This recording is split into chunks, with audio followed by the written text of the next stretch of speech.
حضرت فاروق عمر فاروق رضی اللہ تعالیٰ عنہ کا عہد خلافت یہ اسلام کے ایکسپینشن کا دور ہے. اب جو وہ انٹرنل ڈفتی ختم ہو گئی, انٹرنلی کنسولیڈیٹ ہو گیا انقلاب محمدی صلی اللہ علیہ وسلم, لہذا پوری طاقت کے ساتھ اب 3 لشکر نکلے ہیں, مشرق کے لیے, شمال کے لیے, مغرب کے لیے, اور فتوحات کا دائرہ شروع ہوا. 10 برس حضرت عمر رضی اللہ تعالیٰ عنہ کے خلافت کے وہ ہیں, نوٹ کیجئے, جس میں ایک سلطنت 2 سپر پاورز اس وقت کی تھی, کئی 100 سال سے چلی آ رہی تھی, 2 سپر پاورز, اور دونوں جزیرہ نماء عرب کے سر پر بیٹھی ہوئی تھی. سلطنت ایران, عراق سے ہو کر سلطنت ایران, کہ خسرو کے زمانے سے, ذوالقرنین کے زمانے سے عظیم مملکت تھی, سپر پاور. دوسری طرف سلطنت روما, دی رومن امپائر, 3 بر اعظموں کو محیط تھی. رومن امپائر پورا شمالی افریقہ اس کے تحت تھا, پورا مغربی ایشیا اس کے تحت تھا, شام اس کے تحت تھا, ترکی اس کے تحت تھا, اور یورپ کا سارا مشرقی علاقہ اس کے تحت تھا. رومن امپائر, آپ کو معلوم ہے حضرت عمر کے زمانے میں رضی اللہ تعالی عنہ سلطنت کسریٰ کے تو پرخچے اڑ گئے, نام ختم ہو گیا, وجود نہ رہا عظیم سلطنت کسریٰ. حالانکہ آپ کے علم میں ہوگا ان کا بڑا شاندار ماضی تھا, کہ خسرو اور کیقباد, بڑے بڑے یہ کیانی کہلاتے ہیں, یہ کیان جو ہے یہ بڑی عظیم ایک سمجھیے کہ خاندان تھا بادشاہوں کا. لیکن یہ کہ وہ پوری سلطنت کسریٰ ختم ہو گئی. کیوں؟ اس نے حضور کے نامہ مبارک کو چاک کیا تھا, اور حضور نے فرما دیا تھا صلی اللہ علیہ وسلم, خسرو نے میرا خط نہیں چاک کیا, اپنی سلطنت چاک کر دی, اور واقعتاً سلطنت کسریٰ جو ہے ختم ہو گئے, نام و نشان ختم ہو گیا. دوسری طرف سلطنت روما تھی, عیسائیوں کے ساتھ, چونکہ وہ تھی کرسچین, عیسائیوں کے ساتھ حضور کے زمانے میں کوئی براہ راست تصادم نہیں ہوا تھا. سارا تصادم ہوا تھا یا مشرکین عرب سے اور یا یہودیوں سے. عیسائی جو ہے عربین پیننسولا میں تھے ہی نہیں, یمن کے علاقے میں کچھ تھے لیکن ان کی کوئی حیثیت نہیں تھی, لہذا کوئی کنفرنٹیشن نہیں ہوئی. دوسرے عیسائیوں میں ابھی اہل علم موجود تھے, جیسے آپ کو معلوم ہے نجاشی بادشاہ کیسے ایمان لے آیا. اس نے حضرت عیسیٰ کے بارے میں پوچھا, حضرت جعفر طیار رضی اللہ تعالیٰ عنہ نے سورہ مریم کی آیات پڑھ کر سنائی, اور اس نے کہا بین ہی جو ان آیات میں تم نے پڑھا ہے, عیسیٰ کی حقیقت اس سے 3 کے برابر بھی زیادہ نہیں ہے. اسی طرح ہرقل نے جب اس کو حضور کا نامہ مبارک پہنچا, اس نے جو بھی پیغامبر آئے تھے ایلچی, ان کا اکرام کیا, احترام کیا. وہ عالم تھا, جان گیا کہ یہ نبی آخر الزمان ہے, چاہتا تھا کہ میں ایمان لے آؤں بشرطے کہ میرے سارے درباری سپہ سالار بھی ایمان لے آئیں. جیسے کہ سن 300 عیسوی میں پوری رومن امپائر نے عیسائیت اختیار کی تھی, اس سے پہلے وہ بت پرست تھے.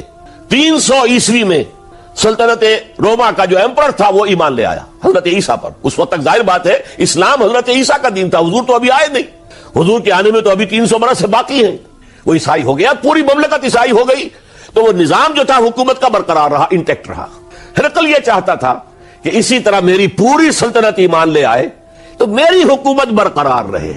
لیکن یہ کہ اس کے جو درباری تھے اور اس کے بڑے بڑے جو سپہ سالار اور جرنیل تھے, انہوں نے ریجیکٹ کر دیا, اور یہ بادشاہت کی بیڑی اس کے پاؤں میں پڑی رہ گئی. ایمان تو نہیں لایا لیکن پہچان گیا تھا حضور کو صلی اللہ علیہ وسلم. اور اس سلطنت روما سے پھر آپ کو معلوم ہونا چاہیے کہ مسلمانوں نے اس کی 3 ٹانگوں میں سے 2 ٹانگیں توڑ دی, پورے شمالی افریقہ سے نکال باہر کیا, پورے مغربی ایشیا سے یہ شام اور ترکی کا علاقہ اناطولیہ نکال دیا, اور اس کی سلطنت محدود رہ گئی یورپ کے اندر. تو یہ عظیم کام ہوئے ہیں حضرت عمر رضی اللہ تعالی عنہ کے عہد میں. اب سوچئے اس عظیم ریولوشن کا بھی کوئی کاؤنٹر ریولوشن ہونا چاہیے تھا کہ نہیں. ایرانی بڑے زبردست نیشنلسٹ لوگ تھے, نسل پرست, اپنی نسل پر فخر کرنے والے, ہماری روایات عظیم ہیں, ہم کہ خسرو کے وارث ہیں. اور آپ کو معلوم ہے کہ آخری جو بادشاہ تھا رضا شاہ پہلوی, وہ چاہتا تھا کہ خسرو کے دور کی عظمت اور سطوت کو دوبارہ لے آئے. 2500 سالہ جشن اس نے منایا تھا, وہ چاہتا تھا وہی شان میری ہو جائے جو کہ خسرو کی تھی. یہ جو ان کے اندر نیشنلزم تھا, جب ان کی سلطنت کے پرخچے اڑ گئے حضرت عمر رضی اللہ تعالیٰ عنہ کے ہاتھوں, تو ان کے دلوں میں حضرت عمر کی دشمنی, وہ خون کے پیاسے ہو گئے عمر کے رضی اللہ تعالیٰ عنہ. میں یہاں آپ کو ذرا ایک حوالہ دے دوں, فردوسی نے جو شاہ نامہ لکھا, حالانکہ وہ مسلمان تھے لیکن چونکہ پرانے ایرانی ذہن کی عکاسی کر رہے تھے, تو انہوں نے جب کہ عرب فوجیں آئی ہیں تو اس نے ایران کا جو اپنے اوپر فخر تھا اس کی ترجمانی کرتے ہوئے لکھا ہے, زشیر شتر خوردن و سوسمار عرب را بجائیست آیت قرار کہ تختے کیا را کنند آرزو تفو برتو ہے چرخ کرداں تفو کہ یہ عرب اونٹنیوں کا دودھ پینے والے، گوہ کھانے والے. یہ گوہ ایک بڑی سی چھپکلی کا جیسا جانور ہوتا ہے جو صحرا کے اندر ہوتا ہے اور وہ اپنا ایک گھر بنا کر رہتا ہے، اسے کھاتے تھے. تو یہ گوہ کھانے والے، اونٹنیوں کا دودھ پینے والے عرب، آج ان کی یہ جرت، یہ جسارت، یہ ہمت کہ تخت کیاں را کنند آرزو، کہ وہ آج آرزو کر رہے ہیں کہ کئے سلطنت کئے کا تخت جو ہے وہ ہمیں مل جائے. تفو برتو ہے چرخ گرداں تفو، تف ہے تجھ پر اے گردش کرنے والے آسمان، تف ہے تجھ پر. لہذا اب کاؤنٹر ریولیوشنری موومنٹس آئی ہے. حضرت عمر کی شہادت اس کا نتیجہ ہے. ہرمزان ایک جرنیل تھا اور اس کے جنگی جرائم اتنے شدید تھے ایرانی کے کہ واجب القتل تھا. وہ گرفتار ہو کر حضرت عمر کے سامنے پیش کیا گیا. حضرت عمر نے فرمایا یہ واجب القتل ہے، اس کی گردن اڑا دی جائے. اس کی چالاکی دیکھیے. اس نے کہا امیر المومنین، اے مسلمانوں کے امیر عمر رضی اللہ تعالی عنہ، مجھے ذرا پانی پلوا دیجیے. حضرت عمر نے فرمایا پانی لا دو. ایک کٹورے میں پانی دے دیا گیا. پھر کہا دیکھیے امیر المومنین، مجھے ضمانت دیجیے کہ جب تک میں یہ پانی پی نہ لوں مجھے قتل نہیں کریں گے. فرمایا ہاں ہاں تم پانی پی لو، جب تک یہ پانی تم نہیں پیو گے ہم قتل نہیں کریں گے. اس نے وہ کٹورا پھینک دیا. نہ اب میں یہ پانی پی سکتا ہوں نہ آپ مجھے قتل کر سکتے ہیں، کیونکہ آپ کا ہے کہ جب تک میں یہ پانی نہیں پیوں گا آپ مجھے قتل نہیں کریں گے. اس ہیلے سے جان بچا گیا. پھر اس شخص نے ابو لولو فیروز، ایک غلام تھا، اسے اس کام کے لیے تیار کیا. حضرت مغیرہ ابن شعبہ کا غلام تھا وہ، اور حضرت مغیرہ نے اس سے روزانہ کی ایک اجرت کہ تم کام کرو، مجھے صرف 7 آنے روزانہ دے دیا کرو.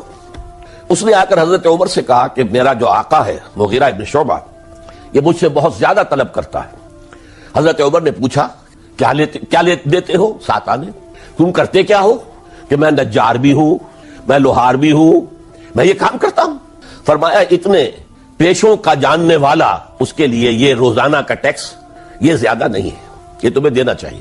اس نے کہا میں چکیاں بھی بناتا ہوں. حضرت عمر نے فرمایا پھر ایک چکی ذرا مجھے بھی بنا دینا. کہنے لگا آپ کے لیے تو میں ایسی چکی بناؤں گا کہ جس کی آواز دنیا بھر میں جائے گی.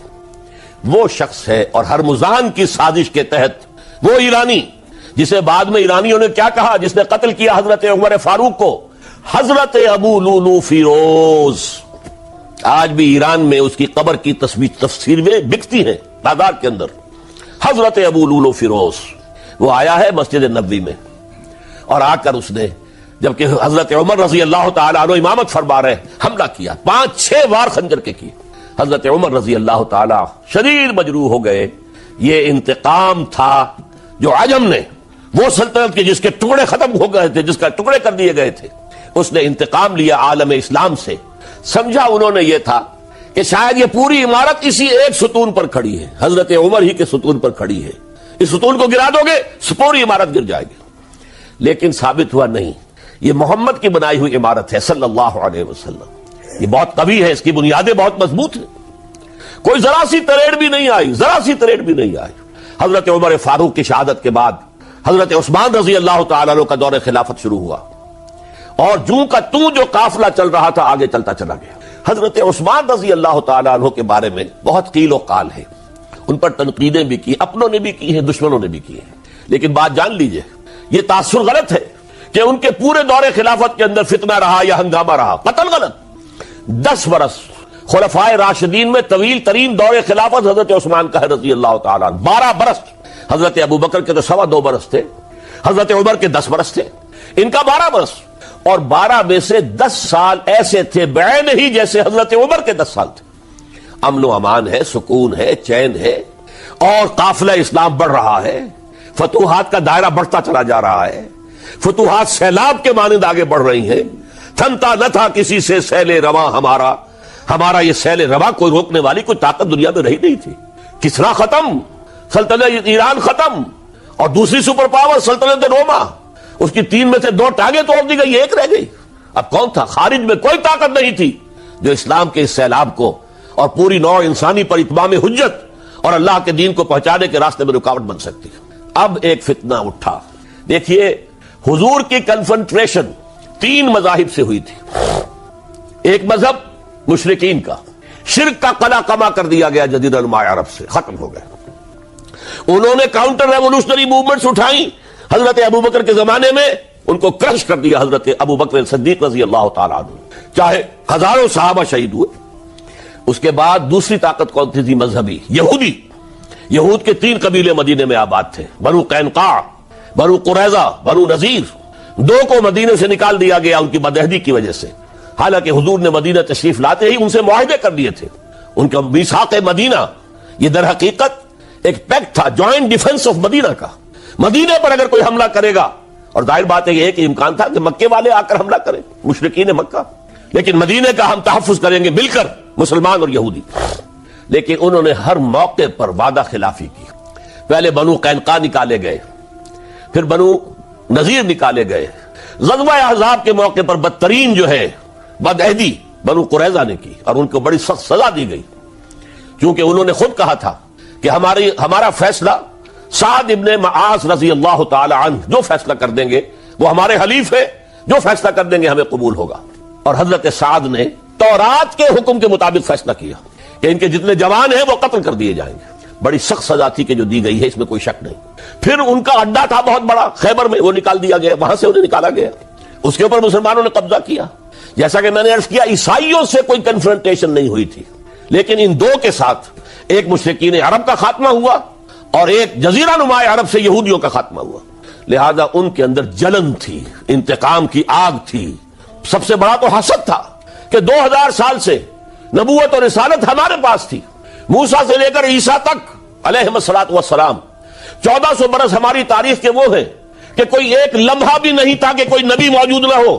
نوٹ کیجئے اس بات کو، حضرت موسیٰ 1400 قبل مسیح میں، اور حضرت عیسیٰ سن عیسوی کا آغاز، ان 1400 سالوں میں مسلسل نبوت بنی اسرائیل میں رہی۔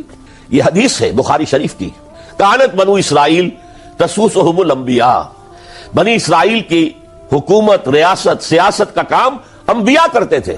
اذا ہلک نبی خلفہ نبی، جب بھی نبی کا انتقال ہوتا تھا ان کا خلیفہ دوسرا نبی ہوتا تھا۔ یہ چین ٹوٹی نہیں، 1400 برس۔ آپ کو معلوم ہے حضرت داؤد بادشاہ بھی ہے، خلیفہ بھی ہے، نبی بھی ہے، ان کے بیٹے حضرت سلیمان بادشاہ بھی ہے، نبی بھی ہے، خلیفہ بھی ہے۔ اسی طریقے سے یہ سلسلہ چلتا رہا۔ تورات انہیں دی گئی، انجیل انہیں دی گئی، زبور انہیں دی گئی، بے شمار صحیفے اور دوسرے چھوٹے نبیوں کو دیے گئے۔ لیکن پھر اللہ تعالیٰ نے نبی آخر الزماں کی حیثیت سے محمد الرسول اللہ کو چن لیا، جو اسرائیلی نہیں تھے، جو اسماعیلی تھے، حضرت ابراہیم کے بڑے صاحبزادے حضرت اسماعیل علیہ السلام کی اولاد میں سے۔ اس پر انہیں سخت رنج، حالانکہ وہ پہچانتے تھے حضور کو، ان کی کتابوں میں جو نشانیاں لکھی تھی وہ پوری حضور پر جو ہے متفق ہو رہی تھی۔ قرآن کہتا ہے یعرفونہ کما یعرفون ابناہم، وہ ایسے پہچانتے ہیں محمد کو صلی اللہ علیہ وسلم جیسے کہ اپنے بیٹوں کو پہچانتے ہیں، لیکن انہوں نے نہیں مانا۔ بدترین دشمن، حسد کی آگ میں جلنے والے، اور آج تک وہی معاملہ ہے، ان کی نیچر تبدیل نہیں ہوئی ہے۔ اب جو کچھ قیامت صغریٰ آنے والی ہے مڈل ایسٹ میں، عراق پر حملے کے بعد جو کچھ ہوگا، اس سب کی سازش کس نے کی ہے؟ یہود نے۔ یہ ساری اسرائیلی سازش ہے۔ بہرحال یہ علیحدہ بات ہو جائے گی۔ اب انتقام یہودیوں کا آیا۔ یہودیوں کو یہ معلوم تھا ہم تعداد میں اتنے کم ہیں اور ڈسپرسڈ ہیں۔ سن 70 عیسوی میں ایک رومن جنرل ٹائٹس، اس نے حملہ کر کے یروشلم بیت المقدس کی اینٹ سے اینٹ بجائی، 1,33,000 یہودی ایک دن میں قتل کیے۔ اور ان کا سیکنڈ ٹیمپل جو تھا، جو حضرت سلیمان نے بنایا تھا، معبد، عبادت گاہ، ہم تو اسے مسجد کہیں گے، مسجد اقصی، لیکن انہوں نے اسے کہا ہیکل، ٹیمپل، اس کو گرا دیا تھا نبوکڈنیزر نے 587 عیسوی میں۔ دوبارہ انہوں نے بنایا، اسے ٹائٹس نے گرا دیا، وہ آج تک گرا پڑا ہوا ہے، آج تک۔ صرف ایک دیوار اس کی سلامت ہے جسے وہ ویلنگ وال کہتے ہیں، وہاں جا کر ماتم کرتے ہیں، روتے ہیں، پیٹتے ہیں۔ اور اس کو اس وقت سے نکال دیا گیا یہودیوں کو، نکل جاؤ فلسطین سے، بھاگ جاؤ یہاں سے، دفع ہو جاؤ۔ لہذا وہ ڈسپرس ہو گئے، کوئی یورپ چلے گئے، کوئی روس چلے گئے، کوئی ہندوستان چلے گئے، کوئی افریقہ کے ممالک میں چلے گئے، کوئی ایران میں آ گئے۔ یہ سب، اس کو وہ کہتے ہیں ڈایاسپورا، ہمارا وہ دور جس میں ہم دنیا میں منتشر تھے۔ جب پوری دنیا میں منتشر تھے تو ظاہر بات ہے کسی فوجی مہم کے ذریعے سے مسلمانوں سے انتقام لینا ممکن نہیں تھا، لیکن انتقام لیا ایک ایسی سازش کے ذریعے سے ایک ایسا فتنۃ الکبریٰ جو ہے برپا کیا ہے، جس کا کہ میں ابھی آپ سے اندازہ کرتا ہوں، جس کے نتیجے میں حضرت عثمان رضی اللہ تعالیٰ عنہ شہید ہوئے۔ اس کو یوں سمجھیے کہ حضور کے دور میں جن لوگوں نے شہادتیں پیش کی، انہوں نے اسلام کو قائم کرنے کے لیے شہادتیں دی۔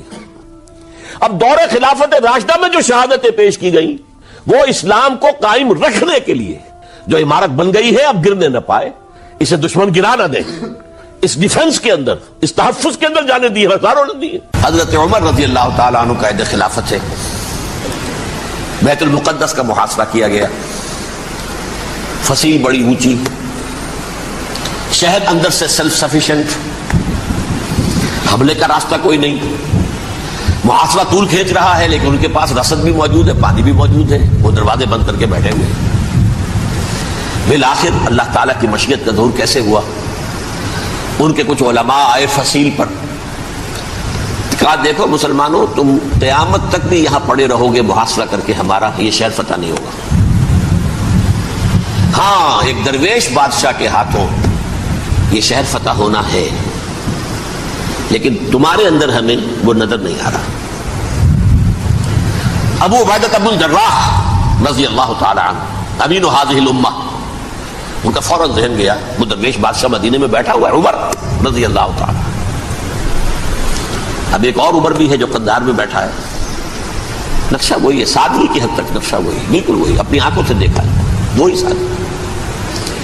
عمر اول، عمر ثانی تھے عمر بن عبد العزیز۔ اب ایک اللہ کے فضل سے اللہ تعالیٰ ایدہ اللہ بنصرتہ، اللہ تعالیٰ ان کی نصرت فرمائے، دشمنوں کو ان کے مقابلے میں نیست و نابود کرے۔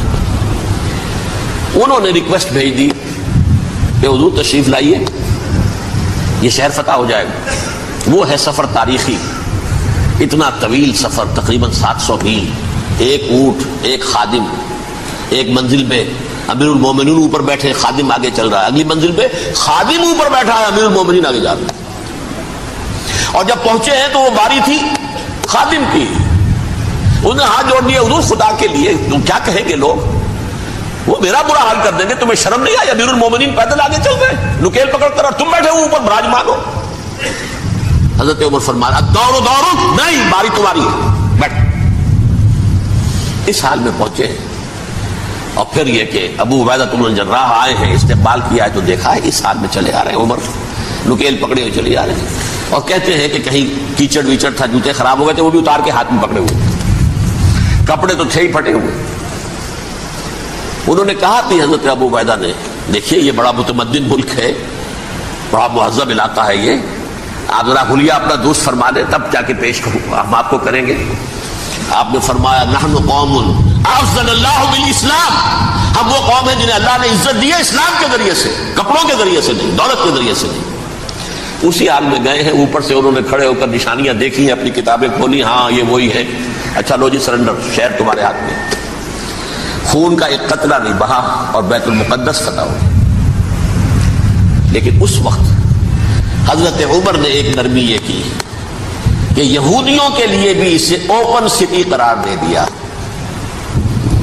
یہ احسان عظیم حضرت عمر کا، اس سے پہلے یہودی آ ہی نہیں سکتا تھا، داخل ہی نہیں ہو سکتا تھا، وہاں وہ آ کر وزٹ نہیں کر سکتا تھا، زیارت نہیں کر سکتا تھا اپنے مقدس مقامات کی۔ حضرت عمر نے یوں سمجھیے کہ تقریباً 550 برس کے بعد ان کے لیے راستہ کھولا ہے کہ ہاں تم آ سکتے ہو، زیارت کر سکتے ہو۔ لیکن یہ عیسائیوں نے لکھوایا معاہدے کے اندر، انہیں یہاں آپ آباد ہونے کی اجازت نہیں دیں گے، لیکن کم وزٹ دی پلیسز، دیکھیں زیارتیں کریں اور جائیں۔ یہ معاہدہ حضرت عمر کا ہے رضی اللہ تعالیٰ، جو پھر خلافت راشدہ کے بعد بنو امیہ نے بھی اس کو آرڈر کیا، بنو عباس نے کیا، پھر جو ہمارے یہ ترکوں میں اندر خلافت آئی تو ترک خلفاء نے بھی اس معاہدے کی پوری پابندی کی۔ فلسطین میں آ سکتے ہیں یہودی صرف زائرین کی حیثیت سے، وہاں آباد نہیں ہو سکتے۔ اب آئیے اگلا دور آیا حضرت عثمان کا دور خلافت۔ یہ ہے وہ وقت کہ اب یہود نے امت مسلمہ کی پیٹھ میں چھڑا ٹھوکا۔ وہ کیسے؟ ایک یہودی عبداللہ ابن سبا اسلام کا لبادہ اوڑھ کر آ گیا، معاشرے کا جائزہ لے لیا، ان میں بنو ہاشم اور بنو امیہ میں جو پرانی کشاکش تھی اس کے کچھ نہ کچھ جراثیم باقی ہیں. اگر ان کو ذرا بھڑکا دے تو مسلمانوں میں انتشار پیدا ہوگا. کہا یہ عثمان کون ہے؟ یہ تو بنو امیہ میں سے ہے. یہ حق تو بنو ہاشم کا ہے، خلافت ان کے پاس ہونی چاہیے. محمد کے تو رشتہ دار وہ ہے صلی اللہ علیہ وسلم. عوام الناس کے اندر بات پھیلنی شروع ہوئی.